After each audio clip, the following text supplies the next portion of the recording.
What is going on, everybody? Welcome to the channel. I am the King Koopa and thank you for stopping by. I have a good in-depth video of our hydraulic tube bender that we built, so we're going to get right into it. No fancy intros. If you are here and you need a specific question answered, here's a table of contents that's going to float up the screen right now. So you can skip ahead, get your question answered, get back in the garage, get back to fabricating, or buy the parts that you need.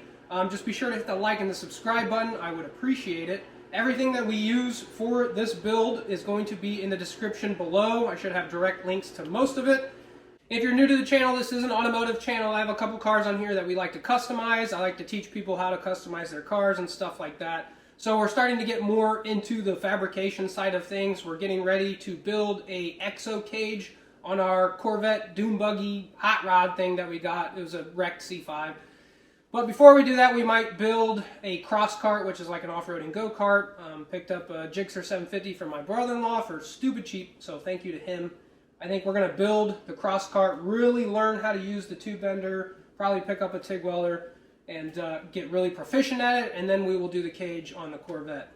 And let's get right into this video. So this cart, I think I have like 1,500 bucks in it in total. It's been a while since I added up the grand total, so I'm not exactly sure. This is using a JD2 Model 32 Bender, a primary movers hydraulic, electric over hydraulic pump, and a MAXIM cylinder. Everything's linked in the description below. We'll go more in depth in them in just a little bit.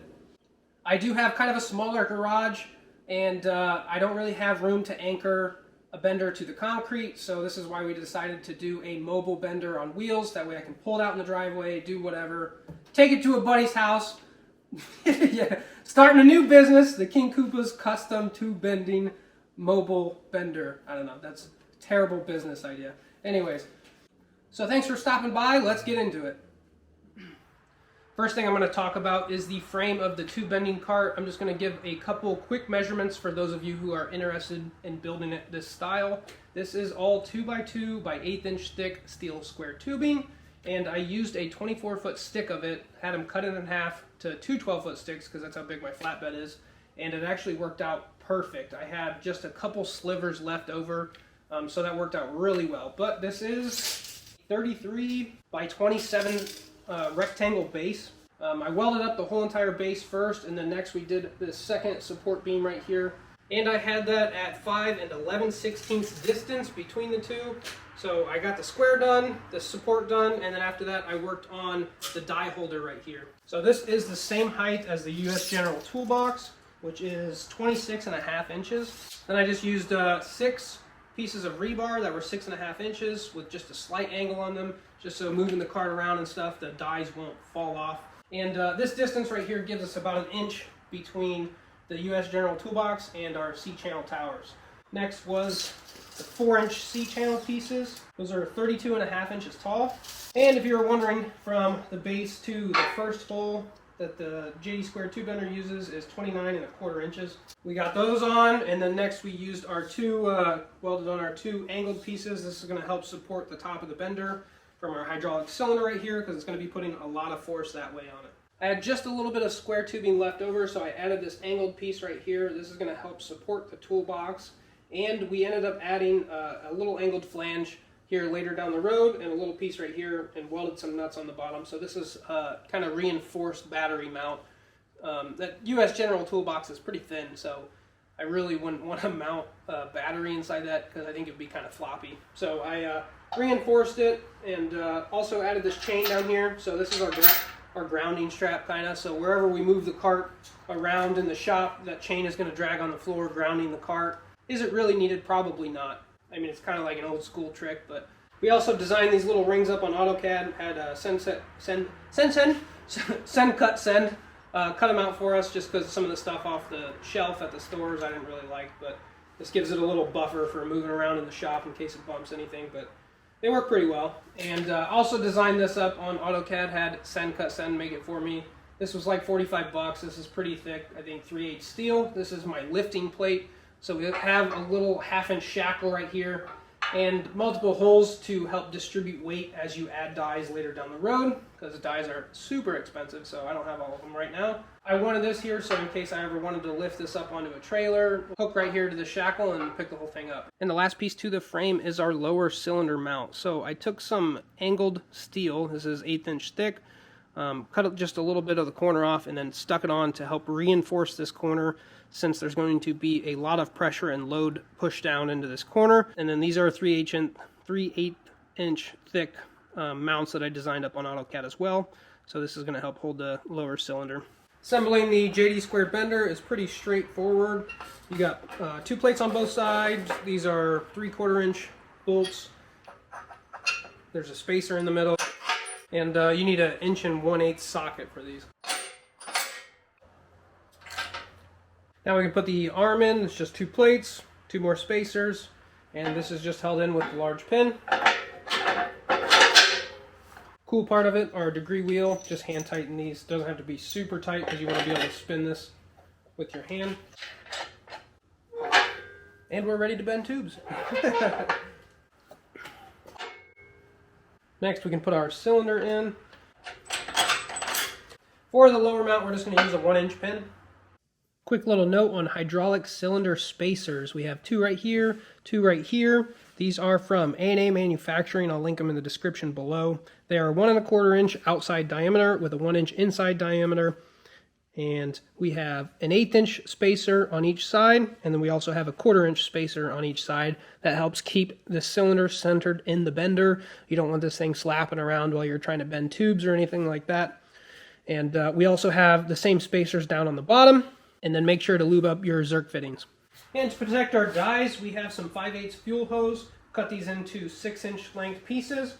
These are just going to slide over the top of our rebar. Our next step, we're about to put our toolbox on top. You might be able to see there's a couple of holes throughout here. 2 there, 3 there, 2 here. For these I used M6x1.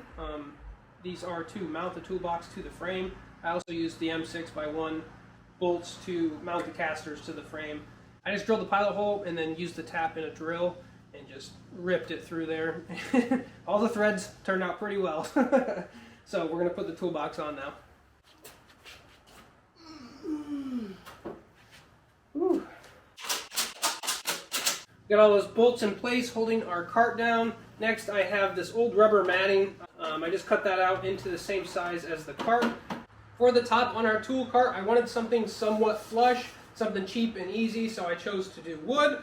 Not a huge fan of wood, but this is a pretty thick chunk in here, so we ended up using 4 pieces of 1/2 inch plywood. It's a 30x16 section, so we stacked those inside there, and then on top is a edge-glued pine board that we got from Menards. It was like 12 bucks. And then we countersunk some bolts that run all the way through and clamp it all down, plus there's also 4 bolts coming from the bottom up into the log splitter valve. So it holds it on here pretty nice and sturdy, and it's got a tiny bit of a lip on here, so if you have anything that you set on, it won't roll off on that little edge, so that's pretty nice. For our battery and the mount, this is an EverStart, a 27 DC group size. It is a marine deep cycle battery. This thing was about 100 bucks. It is like 11 3/4, 6 5/8 by 8 inches tall, or 8 1/4. So to secure this, so if we were taking it down the road, I wanted it to be super secure. So we had those mounts that I showed earlier down below in the frame of the cart. We stopped at our metal supermarket, which is where we got most of all this metal. Picked up some 3/8 steel rod. I bought like a 4.5 foot section for around like $4. And then some 3/8 flat stock steel. Cut that to size, put some holes in it, and this is going to hopefully hold it pretty securely. So let's get this installed. Now we can install these rods. I had just cut these to length and then threaded both ends. Our mounts on the bottom, I welded some M10 by 1.5 nuts down there. So we can just thread the rods down into the nuts. Install our top bar. Then finish it off with some stainless steel nuts and washers. For our power unit, we went with a Primary Movers 12-volt hydraulic dump bed system. This is a double-acting pump, so you have power up and power down. That is set up with all this wiring with the electronic controller, so you have 100% up and 100% down, which we're getting rid of that. We'll show the wiring in just a little bit, because we are going with a log splitter valve, so we have a little bit more of a finesse, so it's not so fast acting when you only need 1 to 2 more degrees of bend. This is a double acting pump, which, looking back now that we did the log splitter valve, we probably could have just went with a single acting pump, since it's just going to be cycling through 100% one way, and then the log splitter valve will split off the power which way we want the cylinder to operate. So going with a single acting pump definitely would save you a little bit of money. You don't have to go with primary movers. I just called them, talked to them a lot, and got the feel for the company, the pump, and they feel like a good company. They have pretty decent reviews. I couldn't find a whole lot of good reviews for some of the Amazon pumps and stuff like that. So that's primarily why I went with them. They are a little bit more expensive than the standard Amazon or eBay Chinese pump. And this is a 6-quart capacity tank. I had talked to them on the phone about my cylinder size and what I wanted to do with it, and they definitely recommended 6 as the minimum that you should go with. So if you have a 4-quart capacity, I would definitely try to go with one that's a little bit larger. They have like 4-quart, 6, 8, and I think a 10-quart. Also, this is a poly tank, since this is not going to be sitting outside in the elements. It's not going on a dump trailer or a dump bed, where it's constantly going to be getting wet and stuff like that. If you do have it outside, I would definitely go with a steel tank as opposed to the poly. And make sure you use a good hydraulic fluid or a nice ATF. In here I have the Napa brand premium ATF. It is non-synthetic, which is what the company recommends to use. For our cylinder, this is a MAXIM. It is a 2-inch bore with a 24-inch stroke. It has a 1.25 rod diameter, and it's rated for 3,000 psi. This is a Chinese cylinder. It has pretty good reviews. If you really wanted to go with a nice cylinder, a Prince would really be a good option. If you wanted the part number, it's 288-316. Again, I'll have all this linked in the description below. The cylinder does sit at a 60-degree angle from level, so I'm not exactly too sure if there's any real science to that or not, but some of the other benders I've seen sit perfectly horizontal compared to the Bender. So it gets a decent amount out. I know at a slight angle it should get pretty high. If you put it closer to vertical, it might be a little hard to start the bend down here, but you should be able to get it way up in there. Not really sure how all that worked out. I just kind of set the cylinder into the corner of the frame and had my towers about right in the middle of our cart. So I'm not an engineer, I'm just a hillbilly. This is just what I did. We're about to get into wiring the pump up, but first I would like to talk about routing your hoses with the log splitter valve and routing your hoses with the push button that comes with it from the factory. So, real quick, if you're running the push button, everything is pretty much pre-wired up, ready to go. So you just have port A and port B for a 2-way pump. So port A is around 3,000 psi, port B is like 1,600, and these are your pressure settings down here. So they should be preset from the factory. You shouldn't have to touch those. With this controller, you only need 2 hydraulic hoses. Port A will go to the bottom of the cylinder to shove the cylinder up. Port B will go to the top of the cylinder to bring the cylinder down. And that is all you need to do. All the wiring is pre-done, and you pretty much just got to hook your hoses up and hook your battery up, and you should be ready to rock and roll. Running the log splitter valve, I'm going to put a little chart up here right now on the screen. So you have port A, which is your high pressure, will come out and flow into the hydraulic log splitter valve. You have an in and an out. So when the pump is on, it is just going to be flowing fluid through and then back out into either the tank for a single setup or into port B for a double acting pump setup. So once you turn it on, it's just going to be flowing fluid, and that's it. All out of port A, back into port B, and then you use your log splitter valve to change the flow of fluid, either up for forward or back for down. These are the 2 ports right here that it will divert the fluid into either the bottom of the cylinder or the top of the cylinder, depending on how your manufacturer has it set up. Some of them you can see labeled port A and labeled port B. Some have this as down, some have them as up. Some have this as down and some has them up. So worst case, you could always just plug your hoses in, turn it on, use the lever, see what happens, and switch the hoses around if you have it wrong. But just check the user manual on your log splitter valve. Also, mine is a Vevor pump, Vevor, however you say it, but mine had a slight angle coming off, and it was kind of uncomfortable with my hand, so I heated this up and bended it straight. This is for forward, and then for reverse, it also has a lockout, so it can just sit back like that, and then you can bump it back to neutral. So pump's on, fluid is flowing through and back out to the reservoir until you hit your lever, diverts the fluid up or down. I would like to take a second to talk about hydraulic fittings. So not everything that you buy for all this is going to be universal.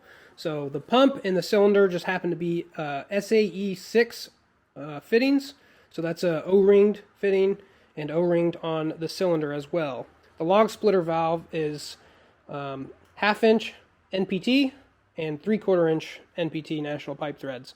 So I went to a little mom and pop shop for the hydraulic lines. They had everything I needed, which was great. So we had to run an adapter from 3/4 inch down into the elbow to JIC fittings. And these were fittings that are SAE number 6 to JIC fittings. Same for the hydraulic cylinder, SAE 6 to a JIC fitting. And just remember, with these JIC fittings on here, you don't have to tighten these like Hercules. Just nice and snug, and then maybe an 1/8 of an inch turn. Don't go super strong on these because you can actually damage these if you tighten them way too tight.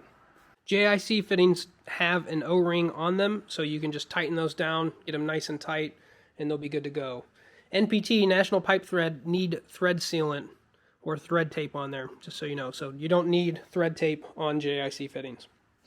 Time to talk about pump wiring. Now I'm sure this is probably the part where most of you are waiting to see how this is done. So this is the starter solenoid, and you have your port A and port B coils. So whenever you put power to this, this is what opens the valve to allow fluid to flow, your starter solenoid. How this works, this is basically the same as a regular starter solenoid or like a relay. You have your ground, and you have this copper lug is where you get power from the battery, and this is your signal post. So whenever you hit this little switch right here, it sends signal to this post to tell the starter solenoid to get power from the battery and send it to the pump. So once you put power here, you get power from the battery and energizes the pump, and fluid will be flowing until you hit your up or down, which energizes either coil A or coil B, opening the valve, telling the fluid which direction to go. This is a primary movers pump, so if you have a Chinese pump or an Amazon pump, it might be slightly different, but they're all relatively similar. You have your common ground, goes right to the battery. This is also connecting ground to the starter solenoid and to the bottom of coil B and to the bottom of coil A. And you have your green wire, which powers coil B, blue wire powers coil A. And here's your connection for the yellow push button switch. I'll put up a little diagram similar to how this is set up if you're curious or want to rewire it a different way. Again, if you are using the yellow push button, you don't have to really touch any of this. You just have to connect your ground, connect your power, connect your switch, and you are ready to go. If you decide to run the log splitter valve, we're going to pretty much take almost all this off. And there we go. Here's the old harness. It used 18 gauge wire and had these little fork or spade clips on the end. So I decided to go with 14 gauge, so just a little bit thicker, and then use the ring terminals instead of the forks, just so they will never slip off. That's my little ground harness. So we have our centralized ground for the motor, the starter ground, coil B and coil A grounds. Probably don't need to ground this one, but I just did it just in case. The ground harness is installed, and here is the power side of our harness. So how we have this set up is positive battery cable will be connected to the copper post. This wire right here goes down into the Deutsch connector, and that will go to our master switch that has our constant 12 volt power. Whenever we engage the master switch, it'll send power back through this new wire, which goes to coil A power and the starter solenoid signal power.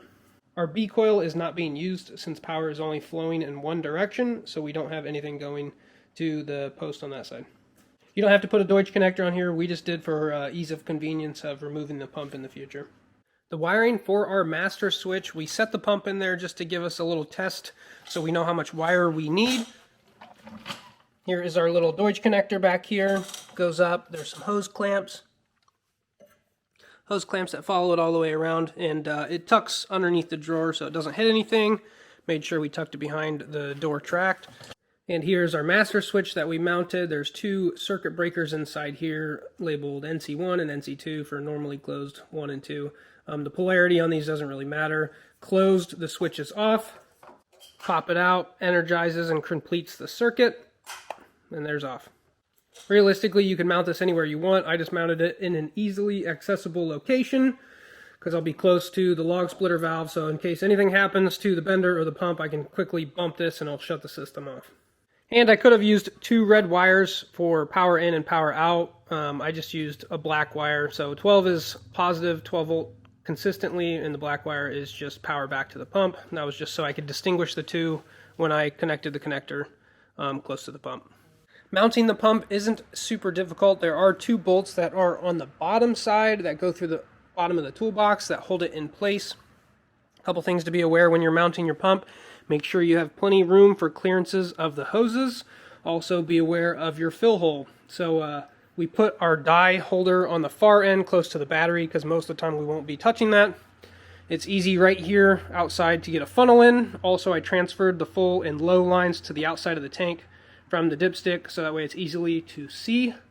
Also, I gave just a little bit of a gap here between the edge of the toolbox and the pump. One for hose clearance, and two, I can fit 2 quarts of ATF back here. It's a good little storage spot, keeps them nice and secured for if I take it down the road. I also had a 10 AN holder, so I drilled and tapped a hole into the square tubing, so that keeps these 2 hoses held tight in place. This side doesn't look too bad, but I think I might pick up one more AN line holder to keep these hoses separated right there. So as the cylinder does move up and down just a little bit as the bender opens and closes, these lines do need just a little bit of room to flex, but really not too much. So I think just one holder right here would probably make it look just a little bit cleaner.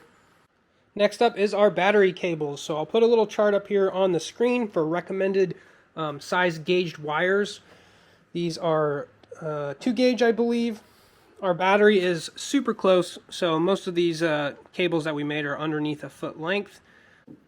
Well, we can start putting our battery cables on, but we have our positive cable from the copper lug on the starter solenoid to the battery.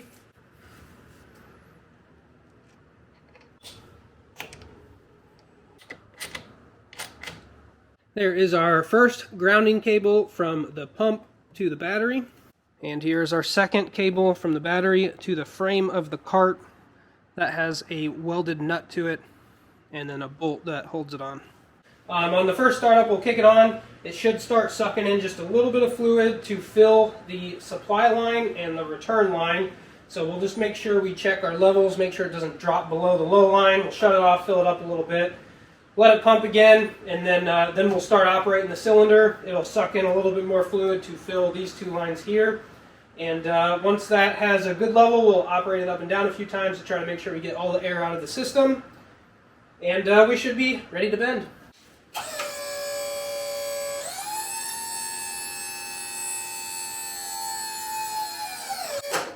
Okay, so we have our lines backwards. So let me switch those and start again. So we skipped ahead just a little bit. Our reservoir is now full. We operated it up and down a few times, got all the air bubbles out, so we're ready to bend some tubes. So I'm not going to go super in depth on how to calculate your bends and everything like that. There's plenty of videos out there. I'm still new and still learning, so I don't want to try to teach you that. But we are just going to do a quick bend and a quick setup right here. So we have our 1 5/8 die, we have our 1 5/8 follower, everything is pinned in. This is 1 5/8 mild steel. This is not DOM, so we're going to bend along the welded seam. Load your tube in, attach your U-clamp and pin, install the bolt that holds tension on it, put some tension on that bolt, doesn't have to be super tight. Now we're just going to take the slack out of the machine, so put tension on the tube.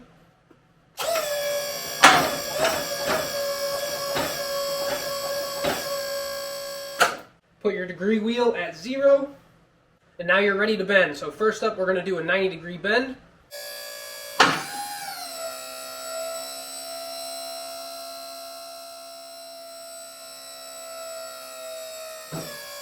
Now I'm going to show you a 180-degree bend.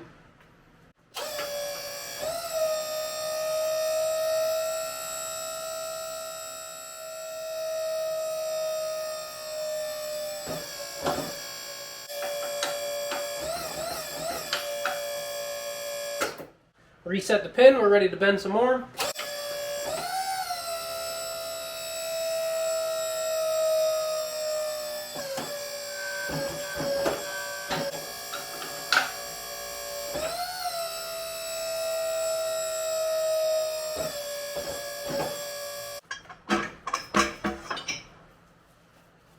Boom, there we go, 180-degree bend. Everything looks nice and clean. There's no deformations of the tube or any gouges. I did over-calculate for spring back, so instead of a perfect 180-degree bend, it's slightly inwards. This is my third bend ever using this cart, so I definitely still have a lot to learn. Bend up 2 of those 180-degree bends. Boom, just got to trim the ends, weld them together. Got a nice little tube bent heart for the wife, so she can hang it in the house next to all the live, laugh, love signs. I'm just kidding. My wife's awesome, by the way. So, anyways, that was a fun little project just to get used to learning how to use the bender. Definitely a learning curve. So I got a lot of questions on the bender already about the longevity of the battery-operated pump. A lot of people are like, hey, how long does this last and stuff like that. The real answer is I honestly don't know. I've operated this thing about 20 times within an hour, bent quite a few tubes with it, and threw the trickle charger on it at the end of the night, and it was back to full charge after about 3 hours. So with that large, deep cycle marine battery, I think it does pretty well. If you're just at-home hobbyist, or maybe you build a race car once every couple years or something like that, this is definitely the setup to go with. You know, you can take it anywhere, you can bend anywhere. I don't think you'll have any problems with this. If you are a manufacturer and you're doing like commercial tube bending to where you're bending 100 tubes a day, this might end up burning the pump up. I don't know. You know, I talked to the manufacturer. They said the cool down time between operating the pump, you know, they're like 10 seconds. They said it was super slim, because there's a couple people online that have ran 12-volt pumps, 12-volt dump bed pumps, and they say the cool down time is like 30 minutes or something wild like that. Like operate the dump bed up, down, and then you need to let it cool. There's some people on some of the forums talking crap on these pumps, saying that they suck and stuff like that. I've used this thing quite a bit, and I haven't had any issues with it so far. I've bent tubes back to back without even shutting it off with no issues. If you're worried about the 12-volt system, I mean, yes, you can go with a 120-volt pump. A lot of those have had terrible reviews until you get to like the $1,200 range, which to me is a little bit absurd. That's a lot of money for a pump. I think this one was like 350 bucks, so I could buy like 3 or 4 of these replacement pumps before I would have to buy, you know, the 120-volt pump. A lot of the Amazon pumps have terrible reviews also, so I mean, take it with a grain of salt. You got to figure out what works best for you. And if you are doing commercial, I would definitely recommend a 220-volt pump. So a lot of people online, from the research I've done, said the 12-volt has the most oomph. You know, it's really good at bending the tube and stuff, but if you're doing longevity with hundreds of tubes, then I would probably switch to a 20-volt pump. 20-volt pump doesn't have the oomph as this does, so it might be just a little bit slower, but the longevity is there. It's a lot better of a lasting pump, I guess, but not everybody has access to 220-volt. So for me, the budget-friendly way, 12-volt pump with a battery works just fine. We're almost about to wrap up with this video, but there are a couple things that I'd still like to mention. One is get you a good battery tender. I like to use the battery tender juniors. I have them on all the cars, the motorcycle, a couple batteries over there and stuff like that, my generator. So they have a couple options with ring terminals where you can hard bolt it on, or they have the other option with alligator clamps. So just get you one of these and throw it on there throughout the winter or whenever you're not using it. The other thing is keep your dies lubed up. These things are raw metal, and you do not want these things getting rusted or corroded. You don't want it to affect the longevity of the dies. You know, there's a lot of money in these dies. I think I have like 1,200 bucks just in 3 dies, which is crazy money. So I see it every now and then. Somebody will be selling a bender on Facebook Marketplace or the tube bending page and stuff like that, and their dies are all rusty, and it is just not appetizing. It looks absolutely terrible. Just use a nice lubricant, keep your dies lubed up. And one last thing, you don't have to do this, but my neighbor, she does a lot of sewing and stuff, so I just bought this fabric and asked her to do this for me. She just sewed this up. Doesn't look the best, but it works, so thank you to her. Nice little cover. This will help keep all the metal shavings and dust off the bender when it's not being used, since I'll be storing it in the corner. Cut a little hole for the handle just so we didn't have to deal with that. Also, she sewed an opening back here, so if we ever decide to take this anywhere, I don't have to pull the cover off. We can just hook up and pick up the whole cart right back here from the lifting plate. Tube notchers and benders. So I've heard a lot of people will mount like their notcher on the corner of their cart or somewhere close, but then a lot of them will complain because those things are super messy. They create a lot of shavings, and really you do not want a whole lot of metal shavings all over your dies, all over your hydraulic hoses, with your hydraulic system, or getting down in the seal of your hydraulic cylinder or anything like that. So it's your bender, you do whatever you want, but personally I wouldn't put the notcher mounted on the bender cart. And that is a wrap for this video. So if I missed anything, be sure to put them in the comments below. If you have any questions, if you have any tips or ideas, put them down in the comments below. Thank you for stopping by. I hope you guys enjoyed the video. I hope you enjoyed the tube bender. So thank you for everything you guys have done. Thank you for all the subscribes. Hope you're having a great day. Get back in the garage and start fabricating.